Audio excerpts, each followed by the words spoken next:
My wife called from Santorini at 11:42 on a Wednesday night. She said she had married Nash Collier 2 hours earlier at a cliffside hotel. She said I should stop pretending. Our marriage had meant anything for the last 2 years. Then she used a word I won't repeat here, something about my character, and hung up before I could respond. I looked at the phone. Then I set it face down on my drafting table and typed 4 letters back. Fine. She assumed that meant I was done. She had no idea it meant everything was already in place. What? My name is Alden Pruett. I'm 52 years old. I built an architectural and commercial development firm out of a rented desk in a co-working space in Chicago's West Loop 17 years ago. I don't say that to impress anyone. I say it because you need to understand the scale of what was sitting in the middle of the table when I took that call. The firm employs 140 people. We've broken ground on 11 mid-rise developments across Illinois and Indiana in the last 6 years. My name is on the structural drawings for buildings people walk into every day without knowing my name. I built it carefully. I built it correctly. And I made one significant error. 3 years ago, I introduced my wife to Nash Collier at an industry dinner in the Gold Coast. He was a private real estate developer from Indianapolis looking to expand into the Chicago market. I had met him twice through mutual contacts and liked what I saw. Sharp, well connected, seemed to understand risk the way a serious developer should. I personally vouched for him to 2 city council contacts. I co-signed a $650,000 credit line so he could acquire a stake in our River North development project. I shook his hand that evening and felt good about it. I should have paid closer attention to the way he shook my wife's hand. The signs appeared slowly enough that I convinced myself I was imagining them.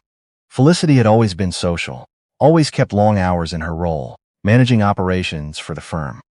The locked phone was easy to explain away. The weekend trip to Indianapolis for what she described as a regional planning conference, easy to explain away. The way she stopped asking about my projects, not gradually but all at once, like a faucet someone had shut off. I noticed that.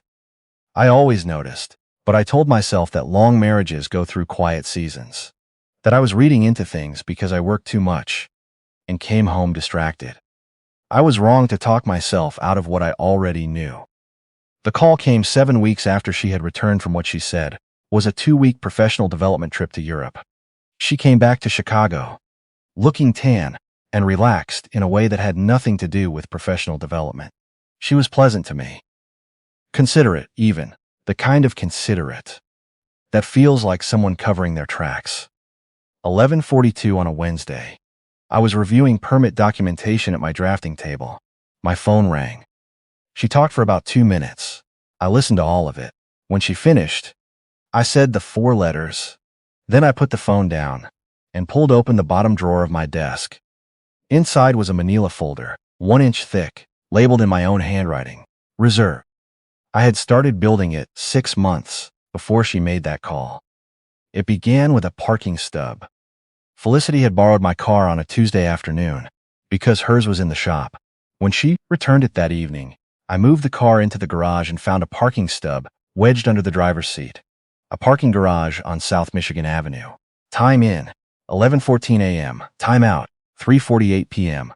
She had told me she was working from home that day. I didn't say a word. I put the stub in an envelope and put the envelope in the drawer.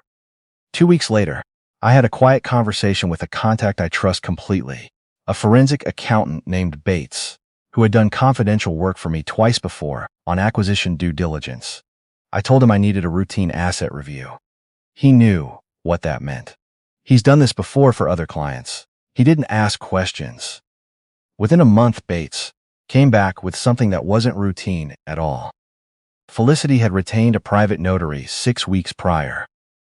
She had initiated paperwork to create a personal LLC in her maiden name and transfer a block of our jointly held real estate assets into it.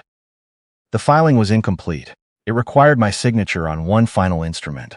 She had been building toward asking for it. She was waiting for the right moment, probably something relaxed, something I wouldn't scrutinize. That moment never came. I added Bates's report to the folder, said nothing, and went to my 9 a.m. meeting. I ran it the way I always do. Because that is what you do when you are protecting something that matters. You keep working. You keep thinking clearly. And you make sure that when the moment finally comes, everything is already done. Over the following months, the folder grew.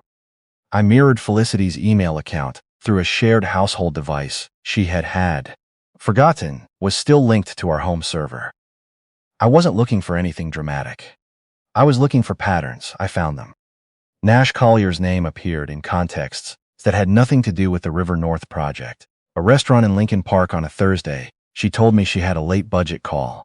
A calendar entry that read advisory meeting at an address that I cross-referenced against Nash's registered business address. Not a match. I cross-referenced it against a boutique hotel 2 blocks from that address. A match. I found 17 confirmed overlapping locations between Felicity's location data and Nash's over 14 months.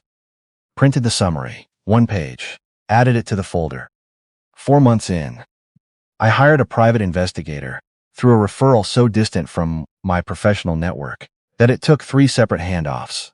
She came back with a background report on Nash Collier that I read at my desk on a Tuesday morning and then set flat on the table and sat with for a few minutes before placing it in the folder.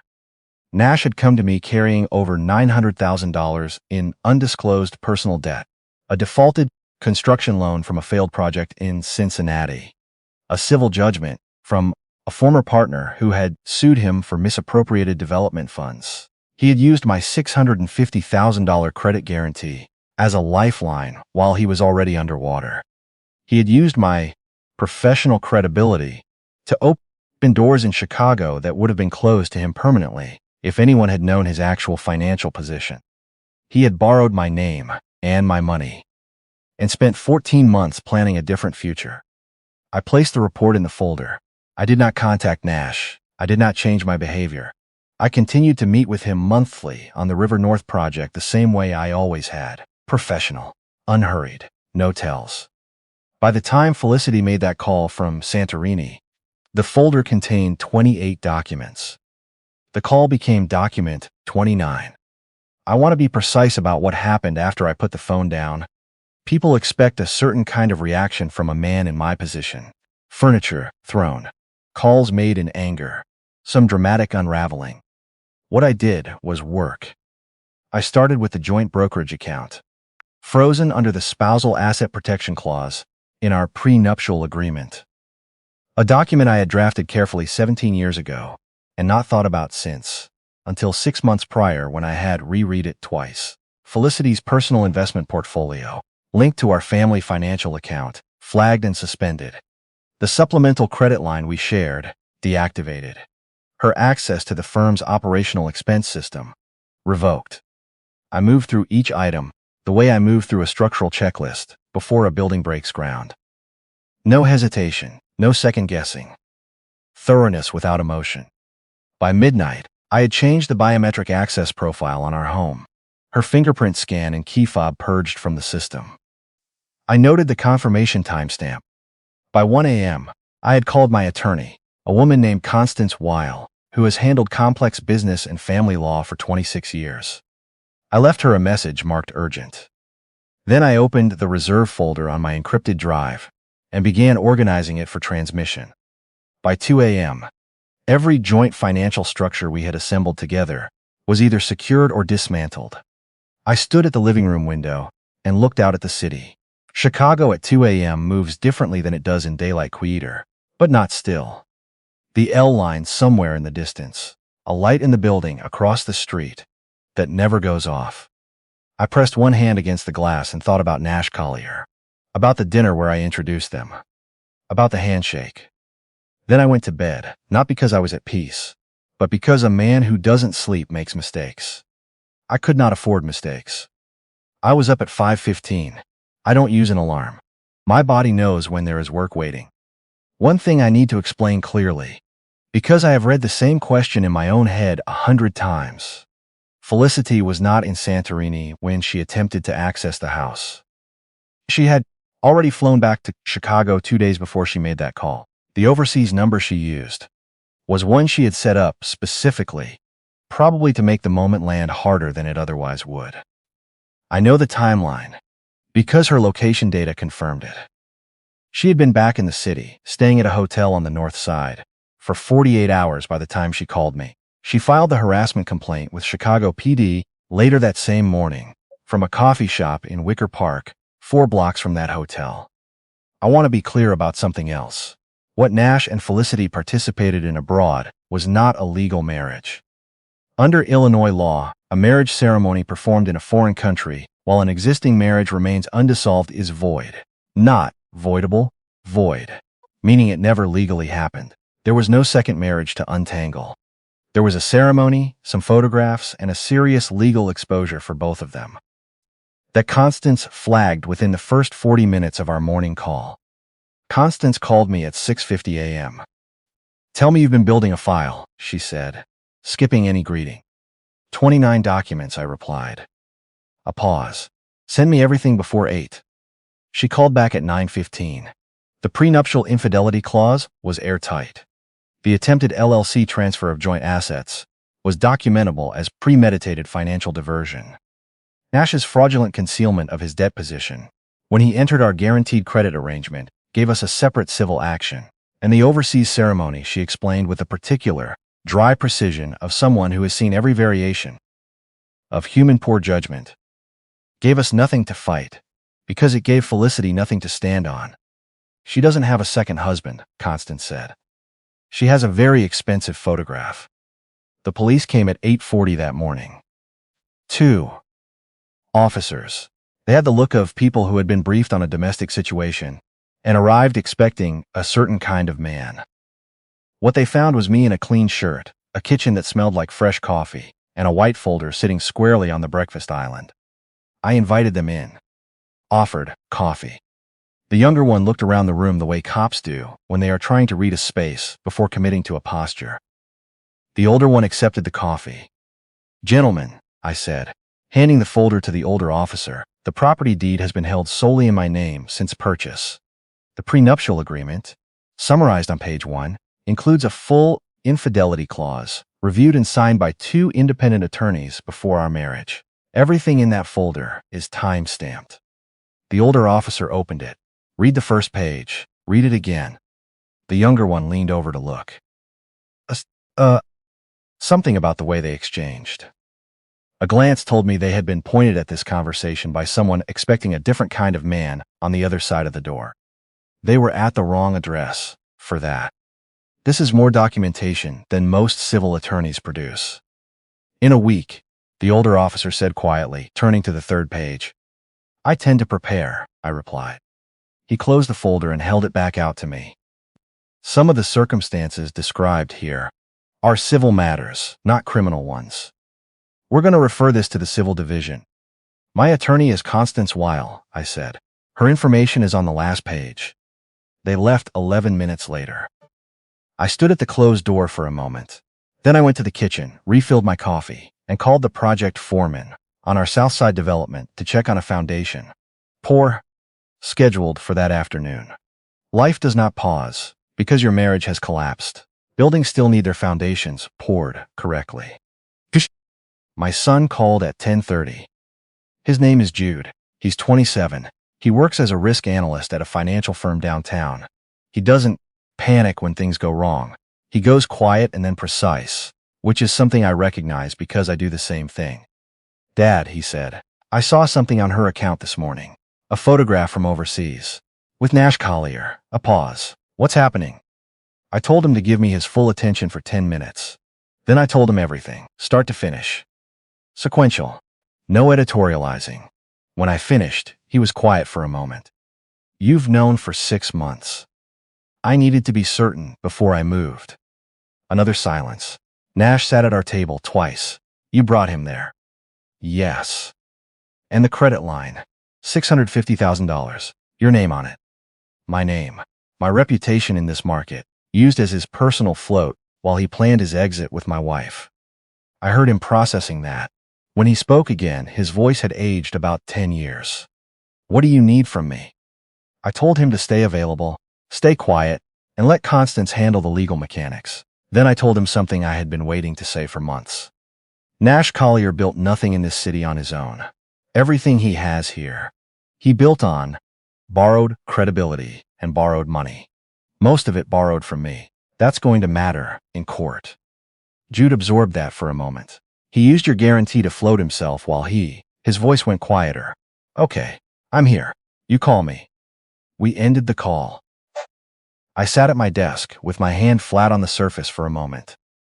27 years old, and already the kind of man who asks what you need instead of what happened. In the middle of everything else, I had done at least one thing right. The message from Felicity's older brother arrived the following evening. His name is Winston Alderbeck, 61 years old, retired circuit court judge, 30 years on the Cook County bench. I had always respected him without being close to him. He was the kind of man who chose his words with care and only reached out when he had something specific to deliver. His message was 4 lines. Alden, I understand what has happened. I am aware of it and not inclined to pretend otherwise. I have something relevant to your situation. If you're willing to meet, I'll come to you. I read it twice. Then I wrote back. My office, 9 a.m. Winston arrived with a leather briefcase and the measured precision of a man who spent 3 decades making every motion count in a courtroom. He sat across from me, set the case on the table, and opened it. Inside, a journal with dated entries going back 19 months.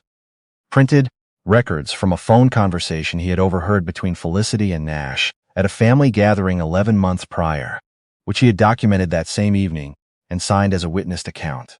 And a letter Felicity had written him 4 months ago asking him, her own brother, a former judge, to explain how a married person could move jointly held real estate into a personal trust without triggering spousal disclosure requirements. He had kept all of it. I didn't understand what I was watching at the time, he said quietly. I thought she was stressed about money. I told myself marriages go through difficult periods. He looked at me steadily. I was wrong to tell myself that. I looked at the briefcase for a moment. Then I looked at Winston. Thank you for coming. He pushed the briefcase across the table. Win this, Alden. And for what it's worth, I'm sorry for my part in not seeing it sooner. I accepted that without comment. Some apologies are better received simply than responded to. 2 days before the hearing, a woman I didn't recognize texted me from an Indianapolis area code. She introduced herself as Clarice Collier, Nash's wife. She arrived at my office the following morning, carrying a canvas tote bag and the particular composure of someone who has been holding themselves together through sheer will for several months. She had 2 children at home in Indiana. Nash had told her 8 months ago that he was taking an extended consulting engagement in Chicago and that she and the kids should stay behind until he got settled. He had stopped paying the mortgage 3 months ago. She sat down across from me without waiting to be invited. I respected that immediately. I went through his home office after the bank called me, she said. She reached into the bag and set a small flash drive on the desk between us. He had a laptop he thought was locked. He used our older daughter's birthday as the password. A brief, humorless exhale. Inside was a shared folder. 14 months of correspondence between him and your wife. Planning documents. Budget projections. Timelines. I looked at the drive. Then I looked at her. The budget shows his contribution to their overseas property plan, coming from the credit line you guaranteed, she continued. Your $650,000, mapped as the down payment fund. It was laid out like an architecture drawing. Every column accounted for. The room was quiet. This needs to go through my attorney before anything else, I said. Constance Whale. I need the chain of custody established correctly so it's admissible. I've already spoken to a family attorney in Indianapolis, Clarice said. She told me the same thing. A pause. I didn't drive 4 hours to cause more trouble. I came because my children need their father held accountable, and I can't get there alone. I called Constance into the conference room. She reviewed the drive for 25 minutes, while Clarice and I sat and talked about nothing related to any of this. Her kids, a pottery class she had started taking, what winter had been like in Indiana. When Constance came back in, her expression carried the controlled quality that lawyers wear when they are genuinely impressed. The budget projection alone, she said, setting the drive on the table, establishes premeditated financial fraud. Combined with what we already have, this closes the asset diversion case completely. After Clarice left, already scheduled into a formal deposition, I sat alone at my desk. My phone buzzed. A message from Nash's number. Alden, I know how this looks. Can we talk? Just the two of us? I think there's a way through this that doesn't have to get ugly. I read it once. Type back. Constance Wheel. Her number is in your phone. I set the phone face down on the desk. Nash Collier wanted a conversation. What he was about to discover was that the window for conversation had closed 8 months ago. There is one night I haven't told you about yet. About 3 months into building the reserve folder, on a Saturday evenings, after Jude had come by for dinner and left early, and the house went quiet, I sat down on the floor in my study, not at the desk, on the floor, which is something I never do, and I pulled out the folder and held it without opening it. I sat there for probably 40 minutes. I thought about a trip Felicity and I had taken to the Wisconsin coast the year before Nash came into our lives. A rented cabin on a bluff above Lake Michigan. She had laughed at something I said in the car, genuinely laughed, the kind that takes over the whole face. And I had thought without any sentimentality that I was a lucky man. I thought about that moment for a long time. Not with bitterness, with the particular honest grief that comes when something real is genuinely gone.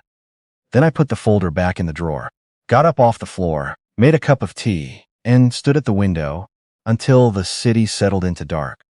You don't have to pretend something didn't matter in order to move through it. You just have to be clear about what it was and what it isn't anymore. Those are two different things. The hearing was on a Tuesday morning in late March. Constance met me in the courthouse lobby at 8:20. She had the calm of someone who has done this enough times to know when a case is already decided. Before anyone sits down, we went over nothing. There was nothing left to go over. Felicity arrived with her attorney, a man named Fenn, who had a reputation for aggressive pretrial pressure and somewhat less of a reputation for being prepared when the other side actually showed up with documentation. Felicity wore a charcoal jacket and kept her eyes forward, crossing the lobby. She did not look at me. Winston arrived 2 minutes after Felicity. He walked past his sister without stopping. She said his name once, quietly. He continued to the bench where Constance and I were standing and set his briefcase down beside ours. Ready, I said. Been ready most of my career for something like this, he replied. The judge had a reputation for reading case files completely and tolerating no wasted time. Constance had specifically requested her assignment. The proceedings opened with Finn filing a motion to exclude the flash drive on grounds of improper access. Constance countered with the household network device sharing agreement and the verified chain of custody from Clarice's deposition. Motion denied. Finn's second motion challenged the prenuptial infidelity clause on grounds of duress.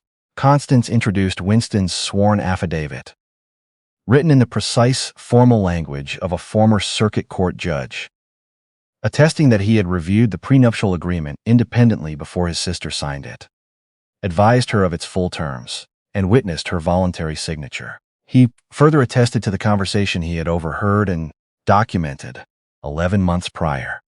Fenn objected, overruled. Winston took the stand. He's answered every question in the same measured register, unhurried, exact. When men pressed him on why he had chosen to testify against his own sister, Winston looked at him with the steadiness of someone who has spent 30 years in rooms exactly like this one. Because facts don't change based on who they inconvenience, he said. My sister made choices. I'm not going to stand in the way of the consequences of those choices. The courtroom went very quiet after that. By 11:30, the ruling came down. Full invocation of the prenuptial infidelity clause. Felicity's claim to jointly held assets nullified. The civil action against Nash for fraudulent misrepresentation in the guaranteed credit arrangement referred to the appropriate division, with the court's notation that the evidence of premeditated fraud was substantial. Felicity sat motionless while Fenn gathered his papers. At one point, she turned toward the bench where her brother had been sitting. He was already standing, his briefcase closed, his coat on. He did not look back. Jude was waiting in the hallway. He shook Constance's hand. Then he turned to me. He didn't say anything right away. He put his hand briefly on my shoulder, just that, and let it drop. "Lunch," he said. "Yes, somewhere quiet." We walked out into a gray March morning. Cold in the way Chicago stays cold past any reasonable point in the season, the wind off the lake doing what it always does. We walked half a block before either of us said anything. "She tried to call me last week," Jude said, eyes ahead. "I didn't pick up a beat. I didn't know what I'd say to her." "That's honest." He nodded. We kept walking. 3 months after the hearing, I was sitting in the upper deck at Wrigley Field on a Thursday afternoon with Jude when my phone buzzed in my jacket pocket.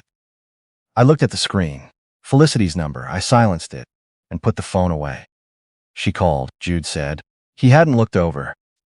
He had a hot dog in his program, and he was watching the pitcher go through his warm-up. "She did." "You're not going to answer." "No." He nodded once. "That's fine." We watched the first pitch. Ball. Outside.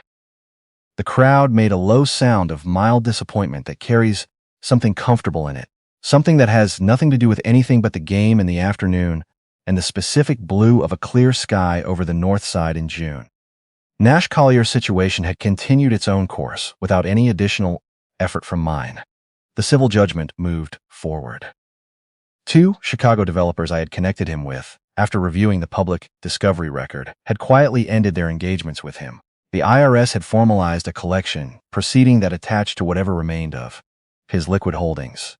His wife had filed divorce in Indiana. The family court had issued an emergency support order.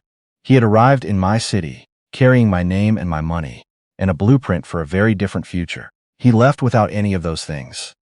I don't think about that with any particular satisfaction. I think about it the way you think about a structural calculation that held under load. You checked the numbers.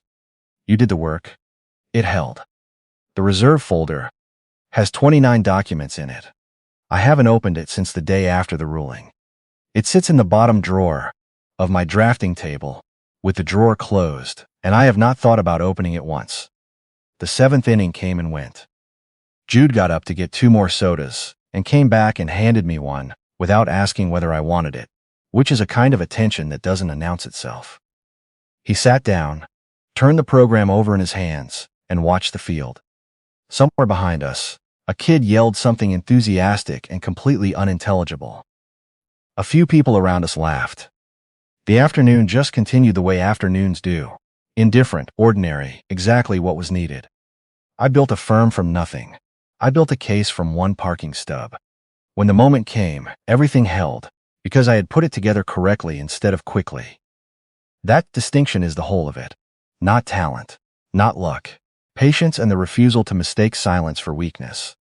I leaned back in my seat and let the noise of the crowd fill in around me. I had spent 8 months building instead of breaking. What I had built had stood. That is not a small thing. When you look at it clearly, it is the only thing that ever really mattered.